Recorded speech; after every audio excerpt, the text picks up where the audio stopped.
Les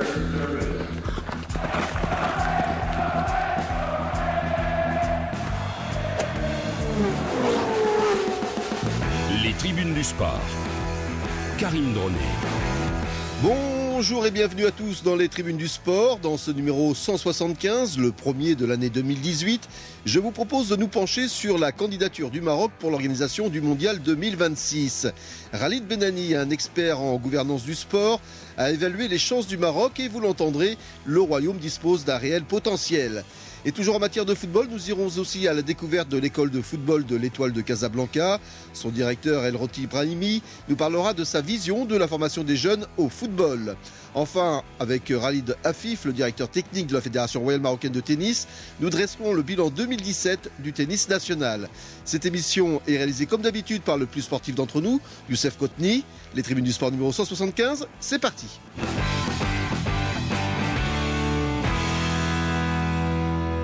Vous le savez, c'est donc en juin prochain que le Maroc sera fixé sur sa candidature pour l'organisation de la Coupe du Monde de football 2026. Mais attention, dès mars prochain, il faudra d'abord que la FIFA valide les dossiers de candidature des pays qui prétendent organiser ce mondial 2026. Alors, quelles sont les chances du Maroc d'abriter cet événement sportif planétaire ? C'est la question que nous avons posée à Khalid Benani, un spécialiste de la gouvernance du sport et du marketing sportif. Il vient d'ailleurs de réaliser une étude exhaustive sur le sujet.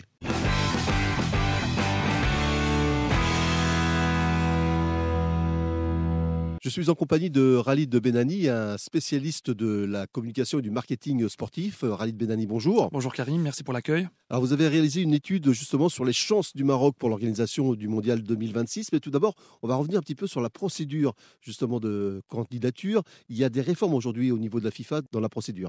Absolument Karim, avec la participation de 48 équipes nationales, la Coupe du Monde 2026 sera sans doute la plus grande jamais vue. La FIFA a conscience de sa responsabilité à cet égard et a essayé d'améliorer en conséquence la procédure de candidature. Je la résumerai en 3 grands axes. Le premier axe, Karim, est la transparence, puisque chaque étape de la procédure de candidature sera ouverte au grand public. Pour cela, les contenus des dossiers de candidature et les critères d'organisation seront tous publiés, de même que pour les rapports d'évaluation de chaque candidature. C'est une grande première pour la FIFA. Deuxième axe, Karim, il est relatif aux droits de l'homme et au développement durable. De ce fait, et conformément à l'article 3 de ses statuts, la FIFA s'engage à respecter et à faire valoir les droits de l'homme. Et puis, troisième et dernier point, Karim, concerne la procédure de vote. Et là, pour la première fois de son histoire, il reviendra au congrès de la FIFA, avec ses 211 fédérations membres, de procéder au vote final pour l'attribution des droits d'organisation de la Coupe du Monde, et ce, conformément à l'article 69 de ses statuts. Alors jusqu'à présent, donc, le Maroc a déposé sa candidature, mais elle n'est pas encore validée. Absolument Karim, une étape intermédiaire s'impose. Le Maroc devra déposer sa candidature, elle l'a déjà déposée, mais le dossier doit être déposé en mars 2018 pour être validé en juin 2018, juste avant le 68e congrès de la FIFA. Une fois validée, la candidature du Maroc sera soumise au vote auprès des 211 confédérations affiliées à la FIFA. Alors quels sont les critères d'évaluation justement de cette candidature ? Bien, pour les nouveautés Karim, il faut noter que la FIFA a développé une procédure d'évaluation dans laquelle les mécanismes de notation ont été largement améliorés, en mettant l'accent sur 2 paramètres très importants. Le premier paramètre consiste à mettre en place un groupe de travail qui aura comme objectif d'évaluer les candidatures, tandis que le deuxième paramètre consistera à mandater une société d'audit indépendante, j'insiste, indépendante, qui, elle, agira en qualité d'observateur. Plus concrètement, Karim, cette évaluation, et comme toutes les évaluations, se traduira par des notes. Des notes pour chaque critère, ainsi que pour la candidature dans son ensemble. De ce fait, et à titre d'exemple, pour la candidature du Maroc, pour qu'elle soit validée, il faut qu'elle obtienne un score minimum global et devra obtenir surtout un score global minimum sur les 3 catégories suivantes, à savoir les stades, l'installation à disposition des équipes et arbitres, et aussi la catégorie hébergement et transport. Donc un score global minimum et un score spécifique par rapport aux 3 critères précités. Alors quels sont aujourd'hui les aspects sur lesquels seront jugées justement ces candidatures ? Très bonne question Karim. Alors au-delà des critères, il y a des aspects qui sont au nombre de 10. Les candidatures à la Coupe du Monde seront jugées sur ces 10 aspects-là, et chacun des aspects dispose d'un pourcentage ou plutôt d'un coefficient en fonction de son importance. De ce fait, les stades viennent en tête avec 37% de la note globale, suivi des transports et des déplacements avec 13%, puis des recettes estimées de la billetterie, des droits médias, des formules d'hospitalité et du coût estimatif de la compétition avec 10%. Ensuite, on trouve les installations techniques, l'hébergement et ce qu'on appelle le centre IT avec 7%. Et enfin, 3% de la note globale iront pour ce qu'on appelle les FIFA Fan Festival, plus connus sous le nom de FIFA FanFest. Pour dire, Karim, que presque la moitié de la note globale qui permettra de valider la candidature du Maroc se jouera entre les stades et les transports. Parlant des stades, Karim, je voudrais très rapidement, si tu le permets, d'ouvrir une petite parenthèse pour préciser que le Maroc n'a besoin de présenter que 10 à 12 stades dans son dossier de candidature, et pas plus. Certains médias relaient et parlent de 18 à 20 stades, il n'en est absolument rien. Le Maroc doit présenter 10 à 12 stades, qui sont requis d'ailleurs dans le cahier de charge de la FIFA. Alors, parmi ces 10 à 12 stades, 7 à 8 stades sont des stades de 40 000 places où se joueront les matchs de groupe, les 8e, 16e et quarts de finale. 2 stades seulement de 60 000 places où se joueront bien entendu les demi-finales. Et 1 à 2 stades de 80 000 places où se joueront éventuellement le match d'ouverture et la grande finale. Alors, concernant les points faibles de la candidature du Maroc, quels sont-ils aujourd'hui? Alors, écoute, Karim, selon beaucoup de spécialistes des questions géopolitiques et sportives, le principal point faible de notre candidature réside dans la fameuse réforme d'Infantino. Une réforme qui pousse la Coupe du Monde à accueillir 48 nations, ce qui risque vraiment de compromettre les chances du Maroc. Puisque, comme vous le savez, plus d'équipes signifie plus de stades, plus d'aménagements et plus d'infrastructures sportives et hôtelières dédiées. Et tout cela a un coût très considérable qui se chiffre en dizaines de milliards de dirhams. Par ailleurs, l'organisation d'une Coupe du Monde suppose un appui et un soutien financier de grandes multinationales et surtout des grands partenaires de la FIFA qui malheureusement, je dis bien malheureusement, pourraient trouver plus d'intérêt économique à organiser une Coupe du Monde en Amérique du Nord qu'au Maroc. Et puis enfin, je crois qu'il faut malheureusement rappeler que certains indicateurs ne jouent pas en faveur du Maroc, qui est, rappelons-le, 61e nation en termes de PIB, 129e nation au rang de l'IDH, et qui devra en découdre avec un projet nord-américain ultra puissant qui rassemble, notez-le bien, la première, 10e et 15e puissance mondiale. Ceci dit, tout n'est pas noir pour le Maroc, il y a quand même des points forts. Absolument, et heureusement Karim, il est bon avant tout de rappeler que le Maroc s'est lancé lors de la dernière décennie dans un vaste chantier de professionnalisation de son football, tout en édifiant de nouveaux stades. Il faut dire que la FIFA n'était pas très admiratrice des maquettes en carton. Aujourd'hui, et loin des maquettes, le Maroc compte 6 stades qui, on peut dire, répondent globalement aux normes FIFA et qui ne nécessiteront que des légers travaux d'amélioration. Et 4 à 5 autres stades devront vraisemblablement voir le jour d'ici fin 2021.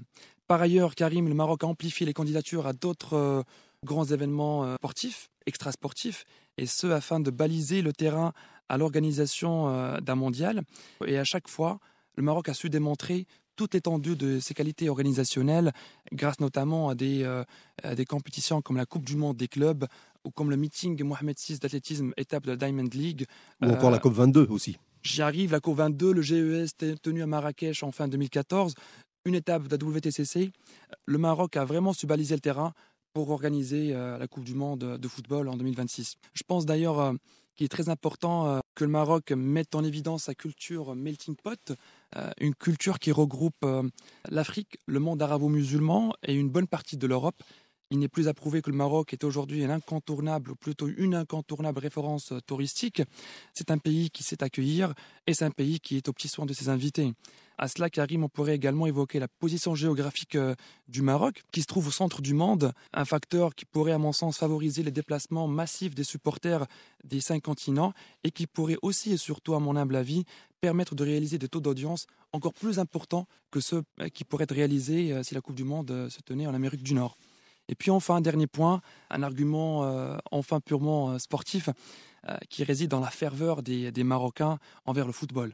Et peut-être aussi le palmarès des sélections et des clubs marocains dans les compétitions FIFA, du moins mesurés et comparés à ceux de leurs adversaires nord-américains. Alors quels sont les autres points sur lesquels le Maroc pourrait s'appuyer justement pour soutenir sa candidature? Il y en a pas mal, Karim. Je citerai en premier le nouveau mode de scrutin, qui vient asseoir la vision du nouveau patron de la FIFA, qui souhaite soigner l'image de son instance après les différents scandales qui l'ont secoué. Ainsi, contrairement au précédent mode de scrutin, où le sort de la Coupe du Monde était uniquement dans les mains de 24 membres exécutifs de la FIFA, la Coupe du Monde 2026 sera espérons-le, la plus démocratique de toutes, puisqu'il reviendra aux 211 fédérations affiliées à la FIFA de décider de son sort. Et là, toutes les voix se vaudront, Karim. Celle de la Chine, par exemple, qui compte à peu près 1,5 milliard d'habitants, vaudra exactement, il aura la même valeur que la voix des îles Cook, qui en comptent moins de 600. Du coup, il sera bien plus compliqué pour un pays comme les États-Unis, de faire valoir ses qualités avérées en lobbying auprès d'un nombre aussi important de pays. Rappelons dans ce sens, juste pour en témoigner, pour confirmer que le monde a changé. La cuisante défaite des États-Unis, il y a quelques semaines, au siège de l'ONU, dans le dossier de Jérusalem, où beaucoup de pays avaient tourné le dos au pays de l'oncle Sam, et ce, malgré les grosses pressions politiques et économiques exercées par le gouvernement américain sur bon nombre de ces pays-là. Il y a ensuite le cas du Mexique, un cas vraiment problématique qui risque de poser problème à cette candidature transaméricaine, puisque cette candidature conjointe ne prévoit le déroulement que d'une dizaine de matchs sur le sol mexicain, sur un total de 80 matchs, chose qui n'enchante pas particulièrement nos amis mexicains, qui ne souhaitent pas se contenter de fragments de matchs. Et ce n'est pas tout, Karim. Il y a d'autres points qui risquent de coincer au niveau de la candidature transaméricaine. Je peux évoquer éventuellement la tension politique entre les deux pays, à savoir États-Unis et Mexique, qui risque de peser très lourd sur leur candidature, surtout avec le fameux projet de construction du mur controversé de séparation entre États-Unis et Mexique, que le gouvernement américain a non seulement envie de mettre en place très rapidement, mais en plus de cela, a envie de faire facturer aux voisins mexicains. Par ailleurs, un autre point, à mon avis, pourrait avoir une influence directe et négative sur le dossier de candidature nord-américaine, puisque l'accord de libre-échange nord-américain est plus que jamais remis en question par le président Trump, instaurant ainsi un climat d'instabilité et de forte tension entre les États-Unis, le Mexique et le Canada. Et puis, peut-être pour conclure dans un dernier point, il faut rappeler que les États-Unis et le Canada, sont deux pays climato-sceptiques. Et là encore, c'est un paramètre qui pourrait vraiment jouer en leur défaveur, contrairement au Maroc qui affiche, à mon avis, et selon beaucoup d'experts, de bien meilleures intentions sur ce volet écologique, surtout qu'on parle là d'un paramètre très prépondérant dans le cahier de charge de la FIFA. Alors, un dernier mot concernant cette étude que vous avez menée, justement, une évaluation réalisée sur les intentions de vote. Qu'est-ce que ça donne ? Alors, Karim, afin de pouvoir évaluer les chances du Maroc à abriter la Coupe du Monde 2026, j'ai procédé à ce qu'on appelle un voting intention, qui est une sorte d'analyse libre menée à l'aide de croisements de certains indicateurs et paramètres, dont notamment des paramètres sportifs, géopolitiques, historiques et conjoncturels, qui permettent au fait de recenser les intentions de vote pour chacune des deux candidatures en lice pour abriter la Coupe du Monde 2026. Ainsi, pour dire que pour le Maroc, s'il souhaite abriter la Coupe du Monde 2026, il va devoir d'abord, et comme expliqué auparavant Karim, soumettre et faire valider sa candidature dans un premier temps, puis dans un deuxième temps, essayer d'obtenir la majorité des voix lors du scrutin du 13 juin 2018. Le cas échéant, s'il n'y a pas de voix neutre, ici les 211 fédérations votent pour l'une des deux candidatures, et s'il n'y a aucune voix neutre ou aucune voix annulée le jour du vote, le Maroc devra empocher au moins 106 voix sur les 211 disponibles ou possibles pour accéder à son rêve. Et là, je tiens à rappeler et à préciser que lors de ce genre de suffrage ou de scrutin, et malgré que les fédérations aient a priori le droit de voter librement pour la candidature de leur choix, elles votent généralement et par principe de solidarité et d'union pour les candidatures qui représentent leur confédération. Et donc, on peut imaginer que pour les fédérations, les intérêts sportifs de leur propre confédération ou confédérations auxquelles elles sont affiliées l'emportent très très souvent, pour ne pas dire tout le temps, sur tous les autres critères et aspects. De facto, on peut d'ores et déjà considérer, et là on passe un peu au calcul, et j'espère que nos auditeurs ont pris leur café du matin pour retenir tous les chiffres qu'on va évoquer, on peut d'ores et déjà considérer que les 35 voix de la CONCACAF, les 10 de la CONMEBOL et les 11 de l'OFC iront en toute vraisemblance et en toute logique à la candidature nord-américaine, ce qui va leur faire un scoring de départ de 56 voix. En parallèle, et suivant la même logique, le Maroc devrait bénéficier sans grande surprise de l'appui de tout le continent africain avec ses 54 voix. Et donc, il devient encore plus évident que jamais que l'avenir de la Coupe du Monde 2026 se jouera entre les confédérations asiatiques et européennes.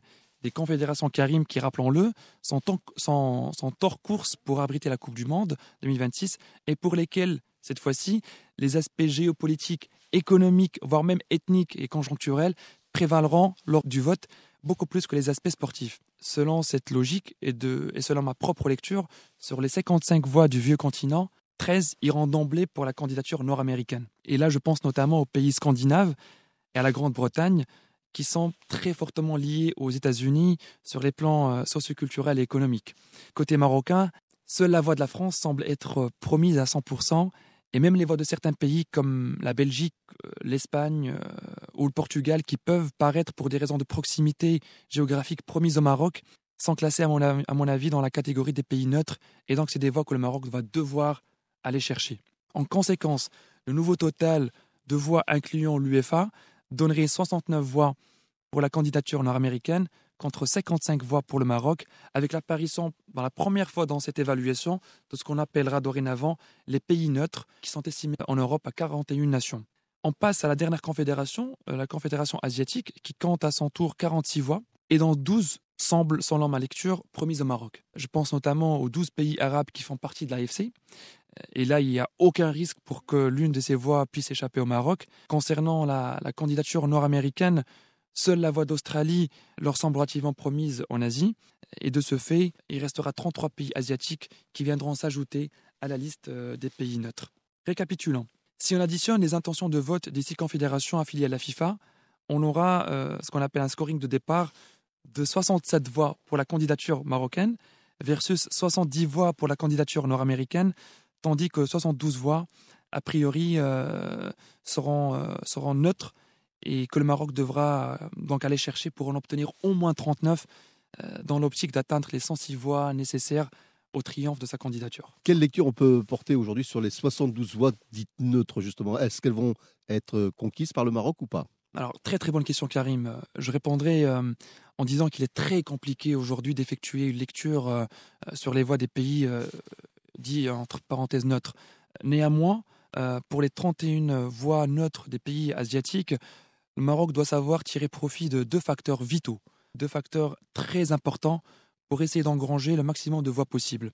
Le premier facteur, Karim, est sans doute le plus déterminant, à mon sens, c'est que le Maroc devrait capitaliser sur les relations exceptionnelles qui lient l'AFC à la CAF. Dans ce sens, il est opportun de rappeler que la CAF avait porté son soutien inconditionnel au Bahreïni Sheikh Salman, président de l'AFC et grand ami du Maroc lors des élections présidentielles de la FIFA. De 1. De 2, le deuxième facteur serait à mon avis un peu moins déterminant, mais demeure toutefois très important, c'est le fait que sur les 33 pays asiatiques neutres, 11 sont des pays musulmans, avec lesquels le Maroc entretient de très très bonnes relations, à l'exception d'un pays sans le nommer, qui d'ailleurs ne porte pas un grand amour aux États-Unis. Enfin, pour les 41 voix neutres de l'Europe, je crois que le Maroc doit savoir engager avec lui un pays allié comme la France pour convaincre le maximum de pays possibles.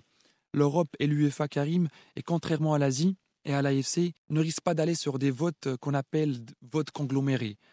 Il faudra donc pour le Maroc savoir déployer une stratégie de lobbying ad hoc, je dirais pour chacun des pays européens. En conclusion, vous y croyez, vous, à cette candidature marocaine pour l'organisation de 2026? Oui, je suis de nature très optimiste. D'où ma présence avec vous au studio aujourd'hui. C'est en grande partie pour peut-être permettre à l'opinion publique d'avoir, je dirais, une évaluation concrète pourrait servir de base pour évaluer les chances du Maroc. Mais c'est surtout et aussi pour dire aux auditeurs que le Maroc est en lice et que le Maroc est un candidat très sérieux à l'obtention et à l'organisation de la Coupe du Monde 2026. Je dirais que l'histoire et les intentions de vote contredisent certains observateurs qui pensent que le dossier transaméricain est ultra favori.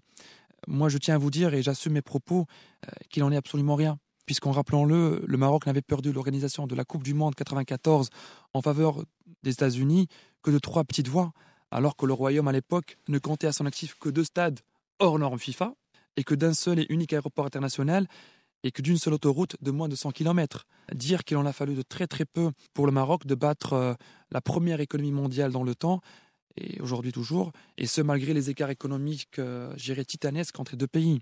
Pour sa part, le voting intention réalisé permet de confirmer qu'au départ de la course, les 2 candidatures sont quasiment assurées du même nombre de voix, qui sont pour rappel évaluées selon ma modeste lecture à 70 voix pour la candidature nord-américaine et 67 voix pour celle du Maroc. Pour sa part, le Maroc, et pour l'emporter, rappelons-le, devra d'abord et avant tout savoir consolider les 67 voix qui lui semblent bien plus qu'aux promises, avant d'aller chercher et arracher au moins 39 autres voix entre l'Europe où la bataille sera extrêmement rude et l'Asie où le Maroc doit à mon avis savoir tenter et oser tenter ce qu'on appelle un massing vote, profitant des relations exceptionnelles qui lient l'AFC et son président au Maroc et à la CAF. Le challenge, Karim, est certes énorme, le rêve est très grand, mais loin d'être impossible à relever.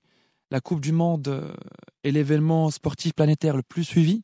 L'opportunité est beaucoup trop grande pour ne pas la saisir. Par ailleurs, et au-delà du prestige d'accueillir une Coupe du Monde, le plus grand défi, selon moi, serait pour le Maroc de savoir capitaliser sur cette éventuelle organisation afin de franchir un nouveau palier économique et développer certains secteurs vitaux comme la santé, l'éducation et l'employabilité. Le Maroc pourrait éventuellement, Karim, s'inspirer dans ce sens de l'impact extraordinaire des JO de 92 sur Barcelone, ses infrastructures, son urbanisme et sa renommée internationale. Une ville et bien plus, toute une région qui, sans les JO, serait sans doute une ville encore mercantile qui n'a rien à voir avec la ville de Barcelone que tout le monde connaît aujourd'hui. Dernier mot, peut-être concernant les dates qui nous attendent, les dates précises, l'échéancier. Alors, un échéancier, Karim, retenons que le 16 mars 2016, le Maroc devra soumettre son dossier de candidature à la FIFA. En juin 2018, le dossier de candidature sera, présenté à l'ensemble des 211 confédérations. S'il est validé, on passera au vote. Et je crois que, en toute vraisemblance, les deux candidatures devront passer ce cap et seront soumises au vote. Dernier point que peut-être que j'aimerais vraiment partager avec nos auditeurs, c'est qu'il est possible qu'une des deux candidatures ne soit retenue. Et le cas échéant, si la candidature marocaine et celle nord-américaine ne sont pas retenues, la FIFA ouvrira cette fois-ci les candidatures aux 6 confédérations, tout en écartant les deux candidatures marocaines et nord-américaines. On l'espère pas pour le Maroc, en espérant que cette 5e et dernière candidature sera la bonne et que le Maroc puisse enfin réaliser le rêve de toute une population. Merci beaucoup Khalid Benani d'avoir été avec nous et nous avoir éclairé justement sur la candidature marocaine pour 2026. Merci à vous Karim.